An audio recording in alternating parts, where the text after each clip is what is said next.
It's helping people adapt to a climate that's not changing, that has changed, so that we can make sure it doesn't change any further. You're listening to Seeking Refuge, a podcast sharing the human stories of refugees. Your host for this week is Claire Mattis, and our guests for this week are Grace Adcox and Amali Tower. Grace is a graduate of Vanderbilt University and a researcher with a focus on refugee and immigration studies.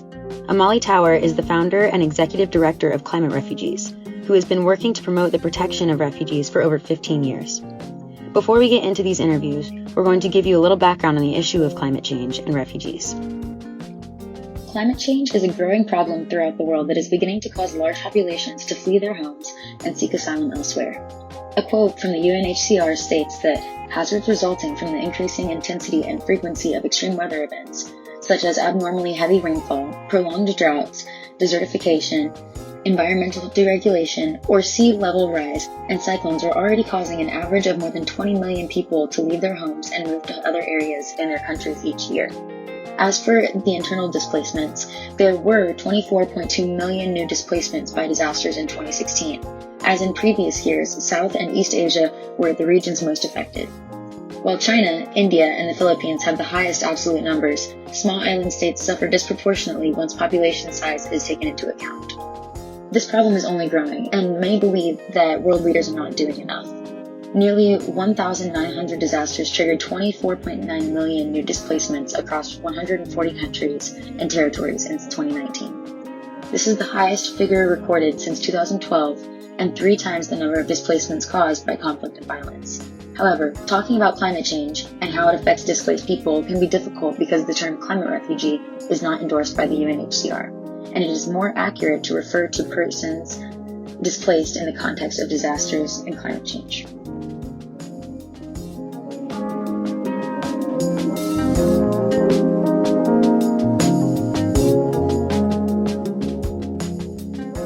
Grace Adcox. I completed my undergraduate degree in political science and Asian studies at Vanderbilt last spring, and now I'm currently a graduate student in the master's program of political science at Vandy, and I study human rights, I study immigration and refugees, of course, and more broadly, I'm really interested in conflict, so that's kind of where my interests lie and a little bit of how I got into studying this area.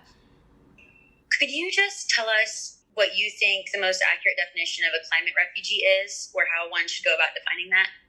Sure. I think that's like a pretty difficult topic to approach, and that's largely because there haven't been many concerted efforts among people who are practitioners of international law to define that term, and I think that that's because the phenomenon is a little bit newer, which of course is an issue in itself. But I think that the best way that you can kind of start to formulate that definition is to work with the existing framework put out by the UN High Commissioner for Refugees that defines refugees on the basis of their experiencing persecution and reasonable fear of persecution at home for their membership in one of 5 categories. And you know, some people might be familiar with religion, but you can also be persecuted on the basis of membership in a social group or your political affiliation. And so to kind of expand this definition to climate refugees, I argue, and many other scholars do argue this, although it's not, quite written down yet, that we should be considering persecution on the basis of your experience with some sort of climate disaster or lack of access to resources on the basis of climate change. So whether that's a lack of access to fresh potable water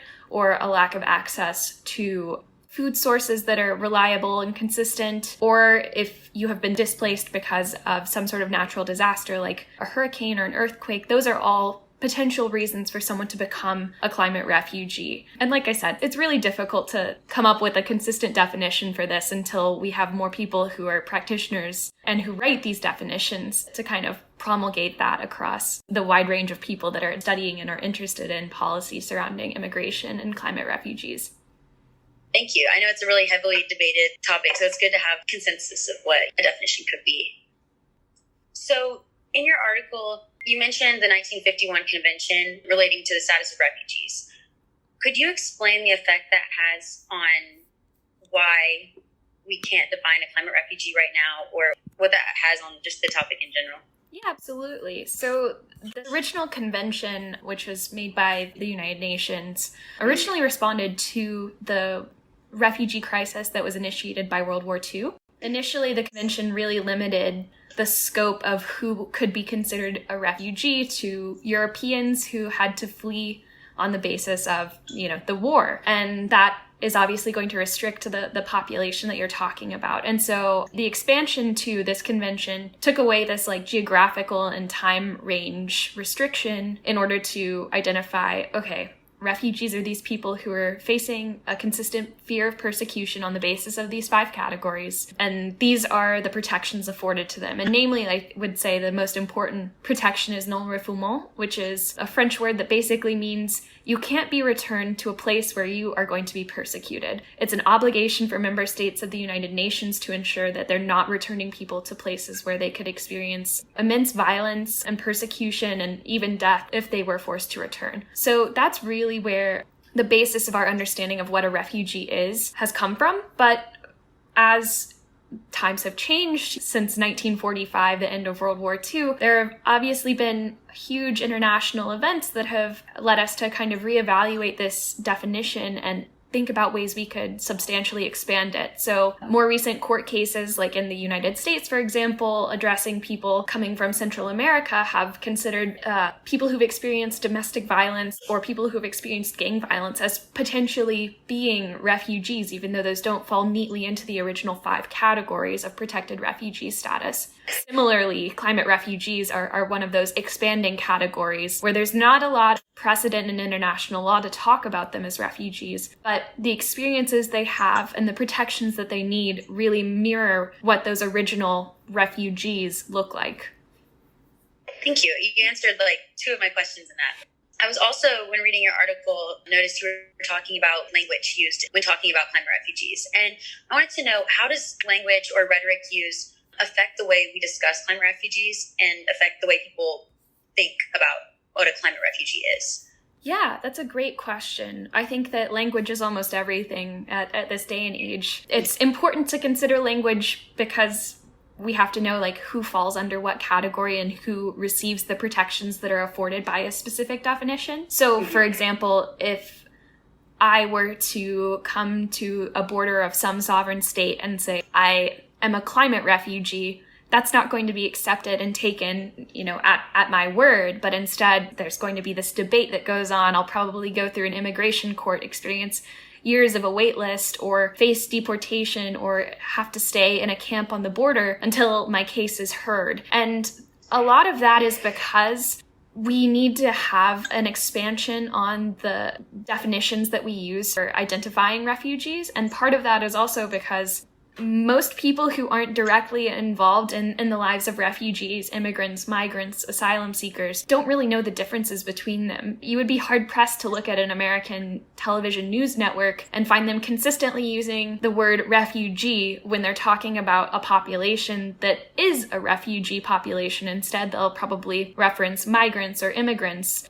While that in itself is not inherently bad, it does mean that we don't have a clear understanding of the differences between these groups, the differences in the protections afforded to them, and in terms of how we create policy surrounding these groups. Policy practitioners don't often have a clear picture in mind of the groups that they're talking about when they use terms like this. And I think on another note, language is especially important when we think about how refugee populations are discussed. So something that came up a lot when the Mediterranean refugee crisis first became international news was the use of the terms like flow or wave or sea of migrants or flows of refugees. And language like that depersonalizes and dehumanizes a group of people who are experiencing some sort of violent conflict or who have been persecuted on the basis of their beliefs. When we use language like that, we necessarily are moving away from an understanding of refugees as people just like us that have experienced something that's horribly traumatic and tragic. And instead, we view them as something that's like a mass, that's amorphous, that's not really human. And that can also change public opinion. It can change how we approach policy. It can change how we discuss these groups. And so that's another area where I think language is especially important to consider when talking about refugees.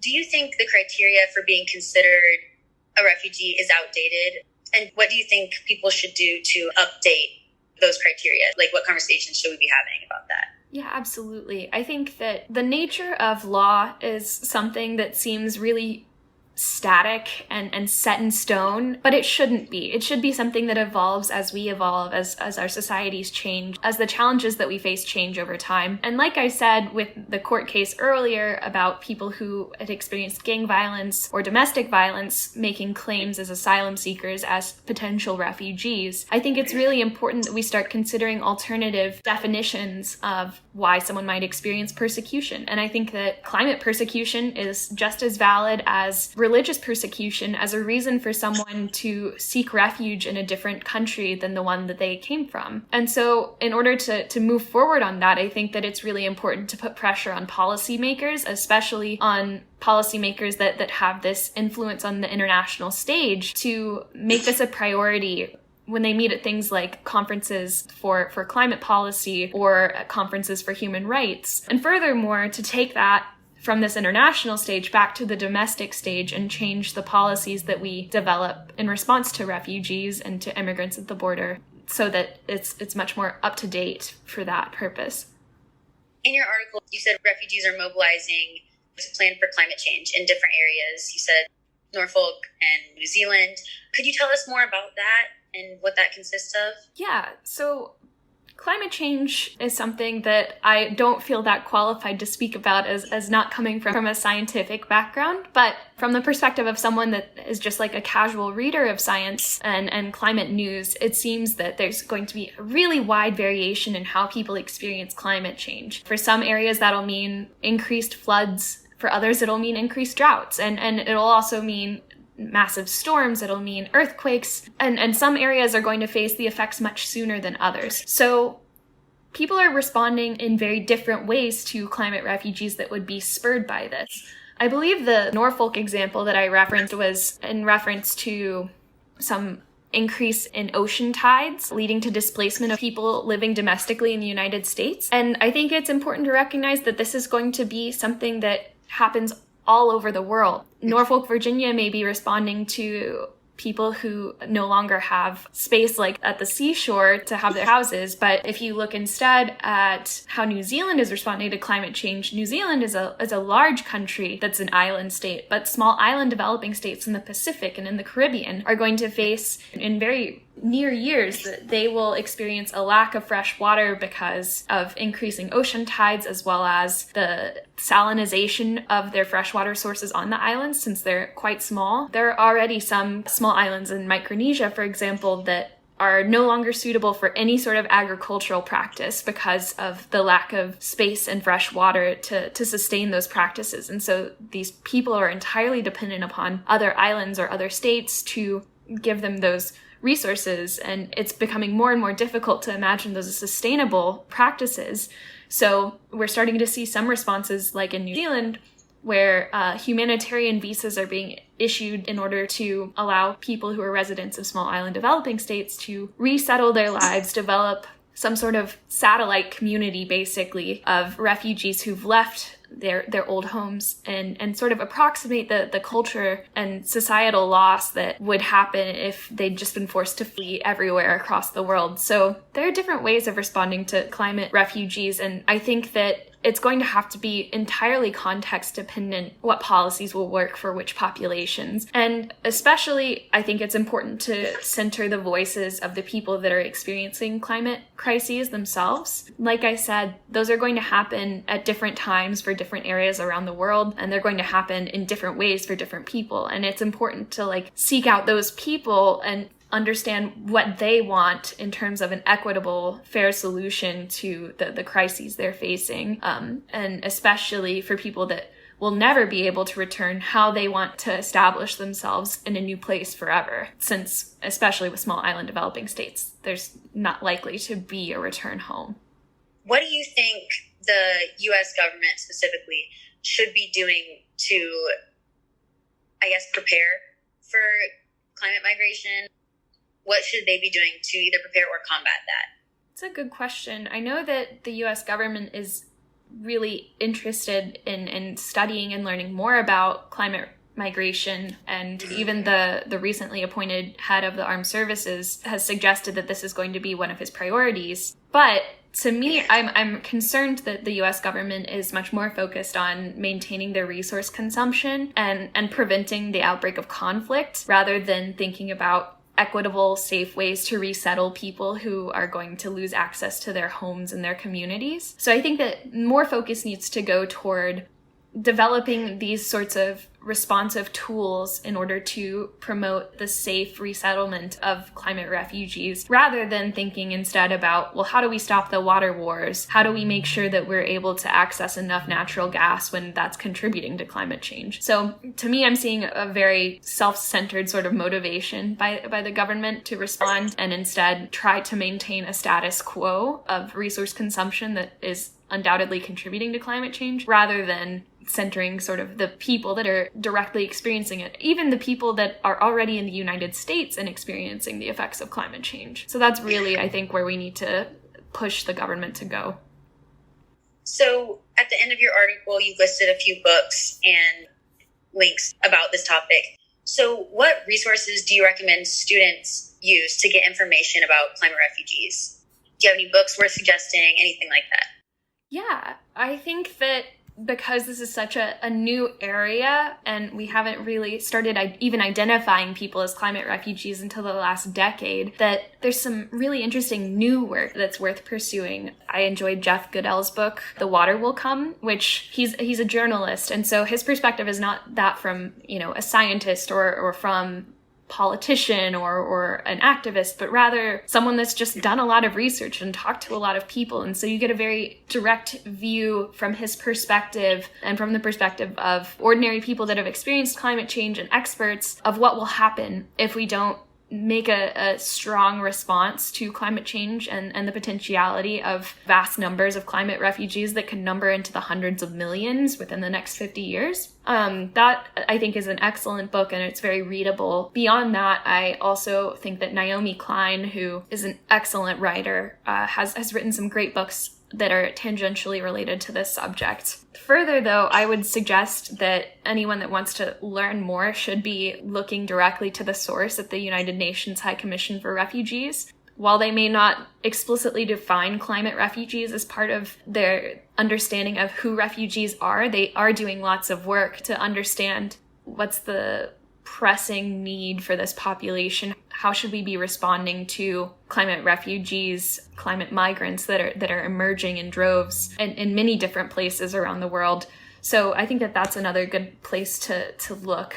Beyond that, I think that it's really important just to educate yourself on local organizations that are working with refugees, because I think that increasingly we'll start to find that climate refugees are just as prevalent among the immigrants and refugees in our own communities as any other kind of refugee. So it really, I think, is because it's such an emergent area, I'm expecting a lot more will come out in the next couple of years. But as of now, we're still kind of limited in our understanding and approaches to studying this phenomenon. That was my interview with Grace Adcox, and now we'll transition to my conversation with Amali Tower. So my name is Amali Tower. I'm the founder and executive director of Climate Refugees. And we are a nonprofit organization that is a human rights organization working on to advance the protection and rights of climate displaced populations. Populations that are forced across borders as a result of the impacts of climate change are currently not eligible for international protection. And so there are definite legal gaps, protection gaps that could exist. Most populations that are impacted by climate change are impacted, or rather are impacted or displaced or migrate internally. But again, that does not necessarily mean that they have, any less protection needs. So it's really fundamentally we're a human rights organization that's really trying to sort of flesh out the complexities of migration, because there's really a lot of there are a lot of gaps in understanding there, and also trying to our work is to highlight the inherent sort of injustice at the root of it all. You're talking about a situation in which most of the populations that are forcibly moved as a result of the impacts of climate change have, generated or contributed, so very little to global warming, and at the same time have gained very little from the economic gains that that the Industrial Revolution and all the sort of burning of fossil fuels and all the things that have gone into creating industries that have supported such wealth and prosperity in many parts of the world have not necessarily translated. So there's just a lot of ways to unpack the complexity of not just of movement, but then also the complexity of that injustice. Is something that is very difficult and complicated to talk about, but you can do it by looking at sort of bite-sized pieces by looking at it through the human lens. Yeah. So that's essentially what we're trying to do. That is awesome. I guess my first question would be, how would you go about defining who qualifies as a climate refugee? Because I know there's no official definition. Well, that's a pretty hard. That's a loaded question. So. It's a loaded question, yeah. So first of all, I think it's important to think about it in terms of it's not a definitional issue as much as it is an understanding of the failure to protect, I think, is where the real sort of legal gap exists.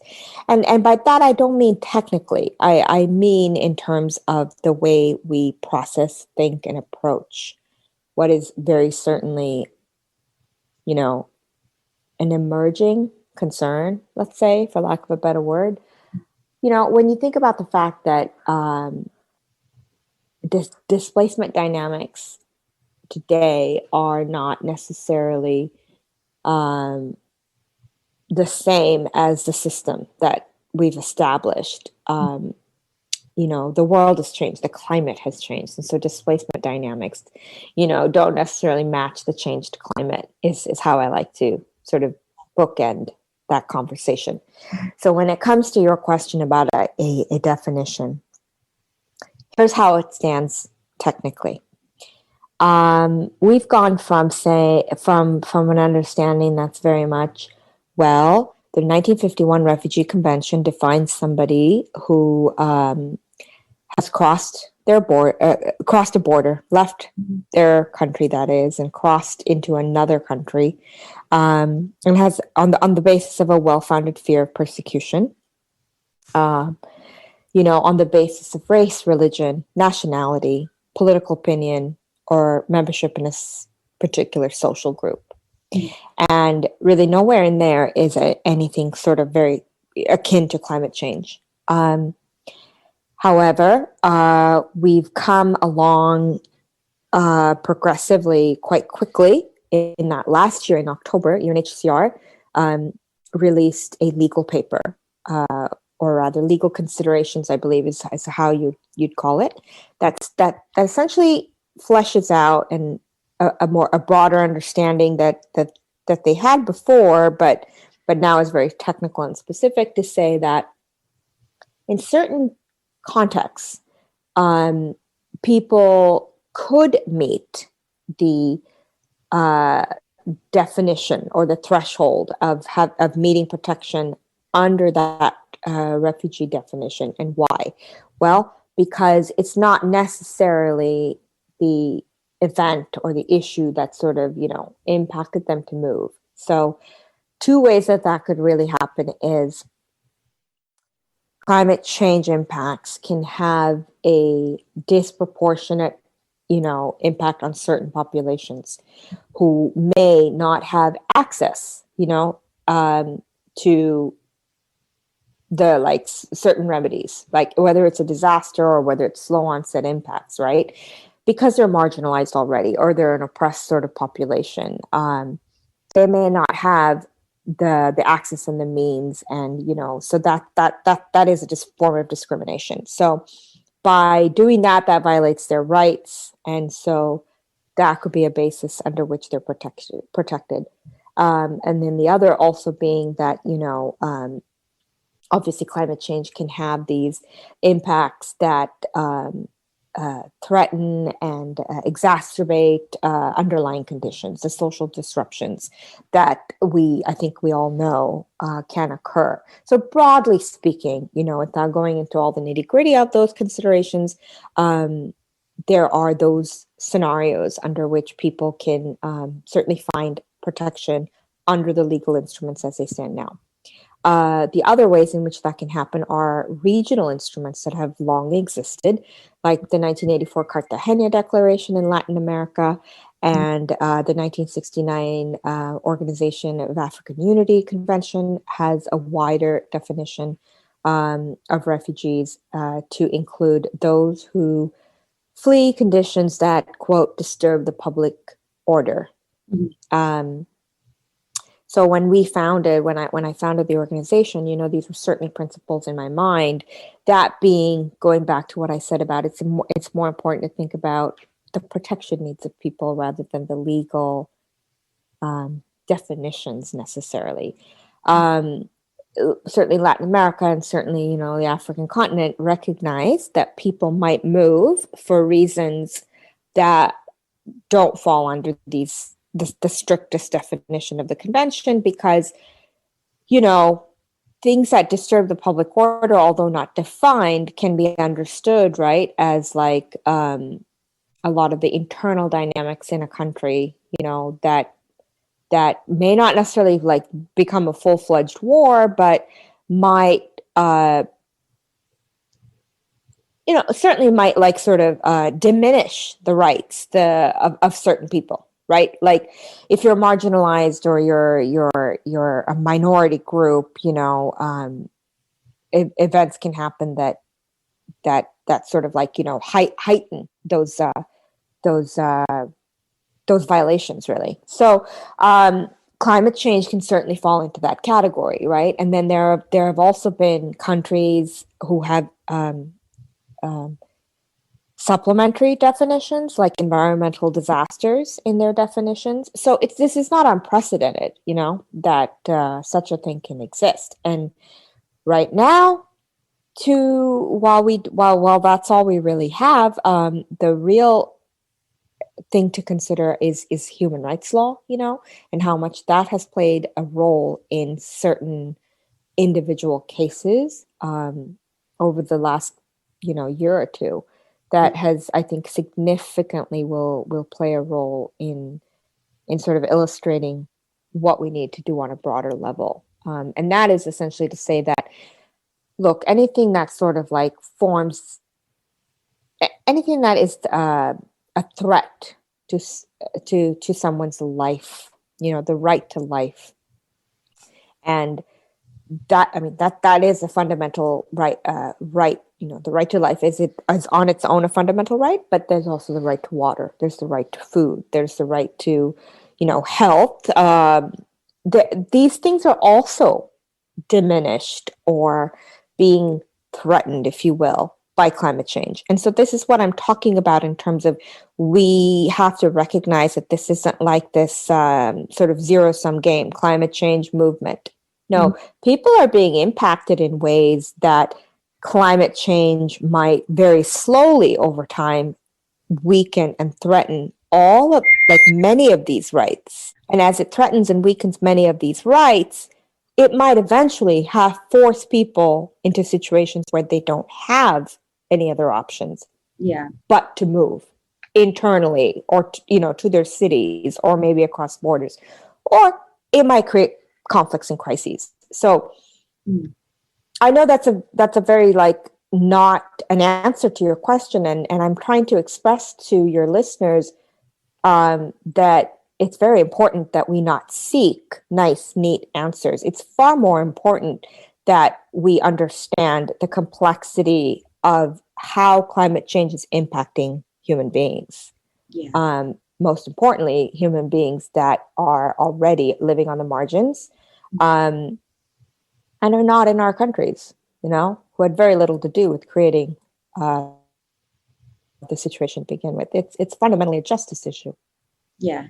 No, that is a great answer. Thank you. On that same topic, so considering that, climate refugee is not a term supported by international law, did that create obstacles when you were founding the, climate refugee organization? Was that difficult legally to, I guess, to found that organization based off that? No, not at all. Because, I mean, I don't. Technically speaking, there's nothing to like inhibit your right, really, to call your organization whatever it is you want. Did it, though, broadly speaking, create a barrier for people that I have to work with, who are reticent, to use this term? Absolutely. Yeah, absolutely it did. I have had situations where I think people, I've had situations where people want to work with me, but have actually asked me if I would consider not working under the name. It's a very serious thing. That did not change my goal. But here we are. Let me put it to you this way. It is now 6 years since I founded this organization. And even with those challenges, just last month at the UN, I heard at least 4 countries use the term climate refugees. 4 countries, one of them being France. And even more importantly, the alliance, one particular country who was representing the alliance of small island states. Now, in international, diplomacy, the Pacific Island states have been the strongest advocates, screaming out for climate action for decades, and we've sort of not been really moving as fast as maybe they've been sort of signaling the need. And there's been a lot of conversation about the fact that they don't identify with climate refugees in this term. And I've always said, well, actually, if you read their whole statement, it's not that they don't identify with the term. They're saying all these following preventative actions should happen so that we don't have to become climate refugees. That's actually was the statement, if you really look at it. Secondly, that aside, my question that I would say I would recommend people to look at is how little progress possibly has been made that then those island states as an alliance used the term climate refugee just last month, when just a few years ago the conversation was they don't actually like that term. Please don't, we shouldn't be using it. But now, as an entire alliance, at the most vocal and strongest forum at the UN, they use the term. So I think it's very indicative of the urgency of the situation and the fact that this isn't going away, right? Our failure to act is going to force people into situations that they shouldn't have to be in. Yeah. Yeah. Thank you. Yeah, that is a great answer. My next question is more directed towards your specific organization. My next few questions, but mostly I want to know what inspired you to start your organization in the first place. Yeah. Okay. Yeah. Well, I've worked for a very long time with refugees and internally displaced populations, and just displacement in general. And in the context of doing that, I've of course interviewed many refugees. I've never kept track, but hundreds and hundreds. Probably a lot more than that. But anyway, in the context of doing that, I've interviewed refugees in different settings, different different countries, and that would mean then that it's people who have fled different conflicts or situations. And even even with that variety, I heard multiple instances where people would speak about their livelihood loss, or the impacts of crop failures, like successive crop failures. And as someone who was working under the refugee framework, that was just like, okay, well, so those are your difficulties, and that was your story, is how I was thinking about it as they were speaking. It certainly wasn't to me the reason you need protection, right? Because, well, that's not covered. But of course, you're singularly focused, and you have a job at hand, and so that's all you sort of think about. It took many years later.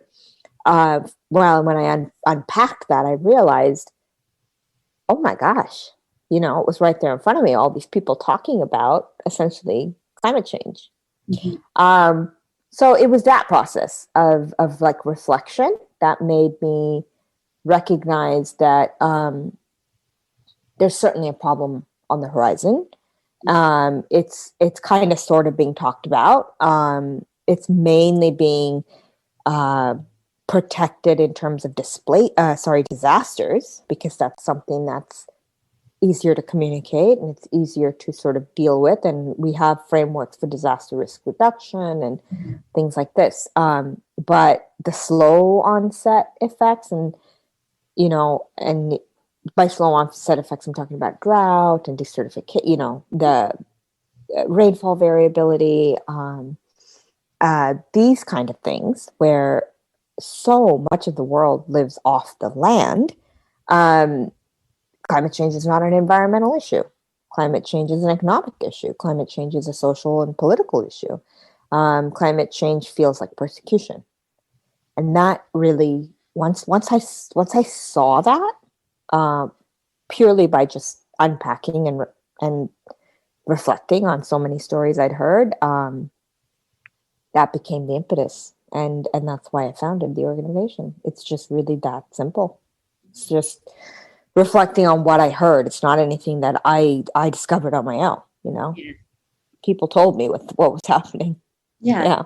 I was on your website, looking and reading through the mission statement and things like that. And I saw it talking about field reports. And I guess my question is, could you describe how field reports are conducted and what they've shown in regards to climate caused displacement, like recently? So there are different ways, I think field reports are conducted. I mean, I suppose it depends on the organization and the methodology that, they stipulate right up front. But for my purposes, or like maybe in this type of work, because climate change is such a difficult thing to unpack in terms of identifying it as like a push factor, that by that I mean like that pushes people to have to move. It's not an easy thing to identify, like to target, and to disentangle from all the other variables that are ongoing at the same time. So and in that sense, when people are moving in general for forced reasons, like refugees, for example,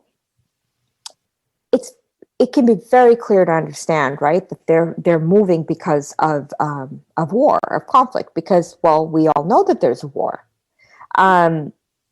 However, what the general, like, maybe public or people who are not like practitioners, like talking to the actual refugees year in and year out, maybe don't know, and even the people who are, like me, take for granted, is that while people were forced to move because of that war and like whatever atrocities that sort of like were happening, they still always communicate the hardships of life. They talk about, well, and this impacted my life this way and that way, and because people like to tell their stories, they've just gone through unspeakable things, and it's their opportunity to speak about it. And I've never not heard people discuss, so many other things that they're in their testimony, they're telling you kind of like we're all part of the impetus to like just go. That gets where you're like your desperation and your protection is getting diminished more and more and more and more.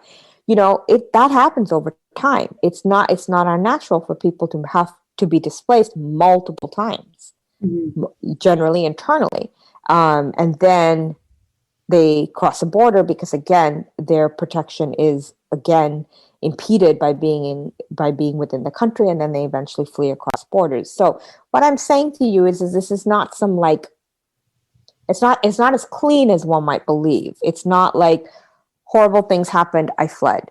It just doesn't work that way. Most of the time people will tell you, oh my God, they attacked my village so many times, and then you'll say to them, well, how many times? I don't know.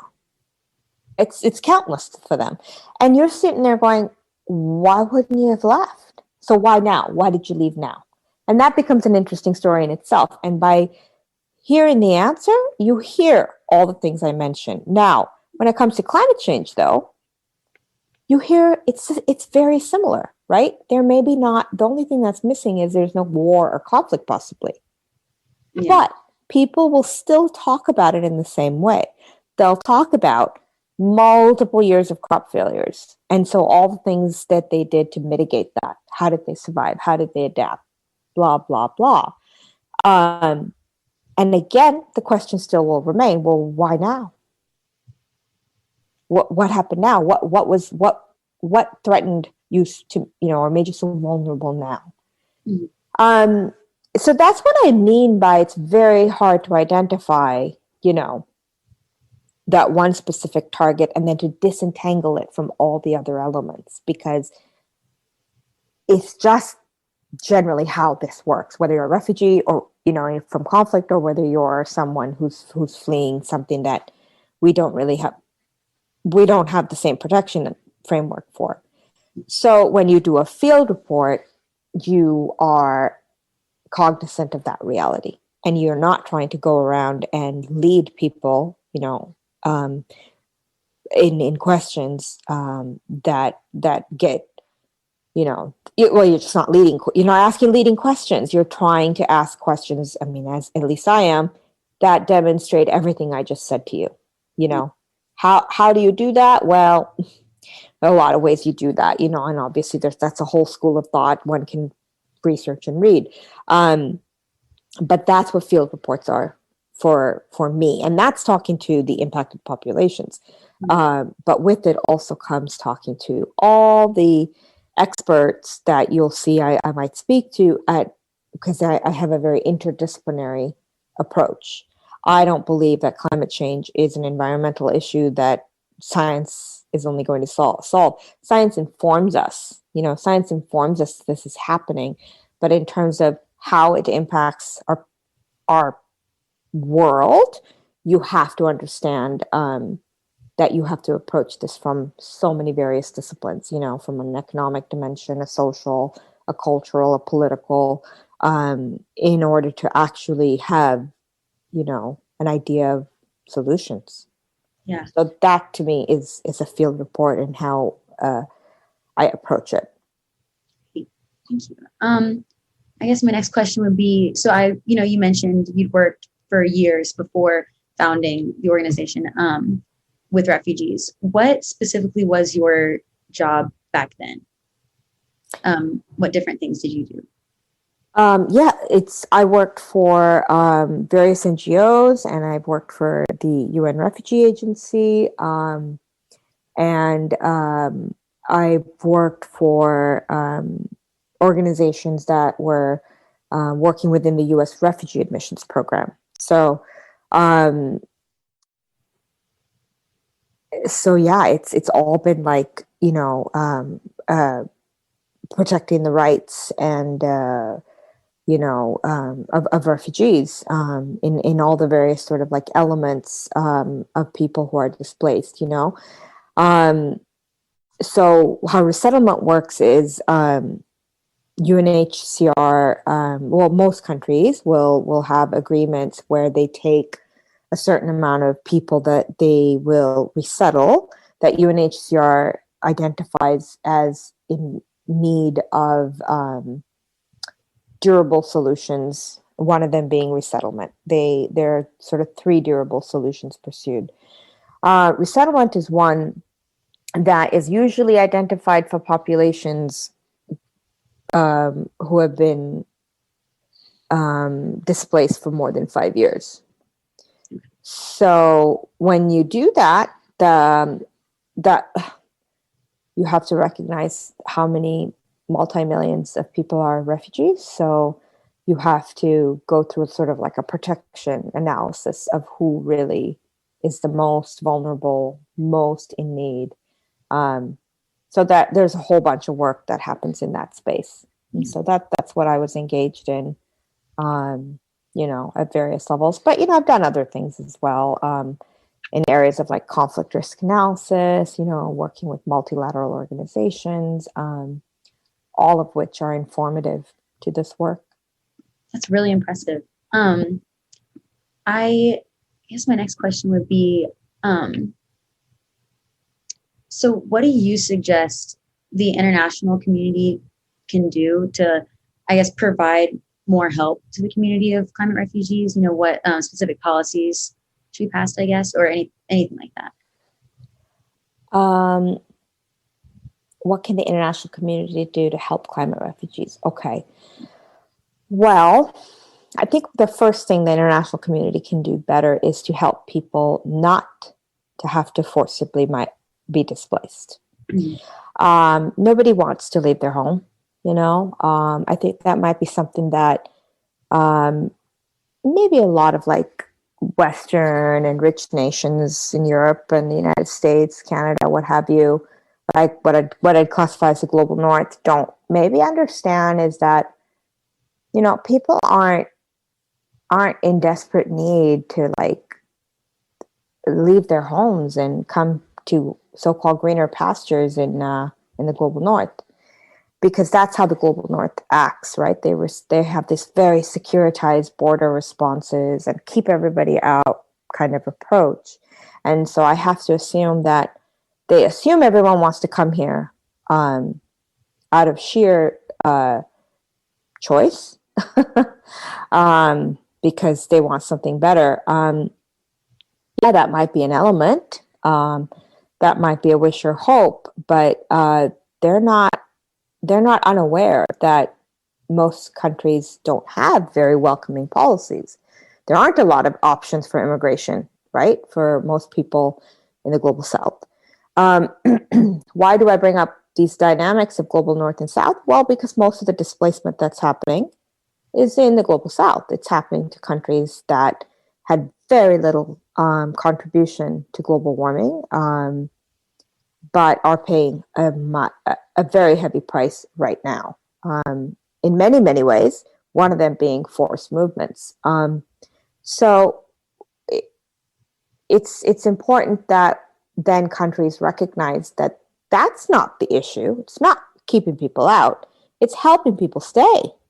Mm-hmm. It's helping people adapt to a climate that's not changing, that has changed. Mm-hmm. So that we can make sure it doesn't change any further. So lower your emissions, Stick to your commitments, provide finance and funding.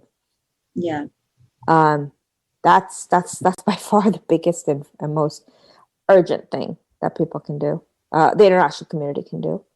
And then recognizing that not everybody will be protected. Not everyone's needs will be met by just those actions. There will still be people who have to move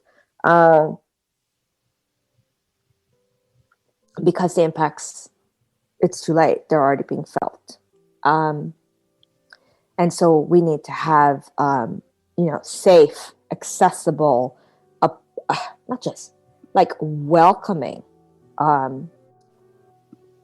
open borders and pathways where the people aren't forced to be smuggled and trafficked and cross oceans or deserts and risk their lives and die while we continue to keep borders closed.